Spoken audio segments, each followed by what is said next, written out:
ఏ ITC తీసుకోవాలన్నా registration ఉండాలి, ఇతను అమ్మేటప్పుడు ట్యాక్స్ పేమెంట్ చేయాలన్నా రిజిస్ట్రేషన్ ఉండాలి, బి ఏ రిజిస్ట్రేషన్ ఉన్నప్పుడే అతను ఐటీసీ తీసుకోవడానికి అవకాశం ఉంది, లేకపోతే లేదు.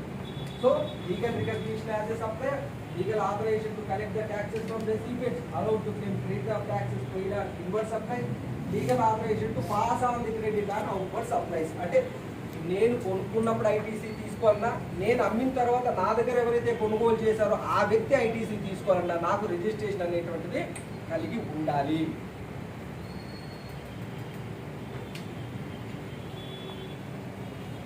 ఎవరు మరి కండిషన్స్ ఏమున్నాయి?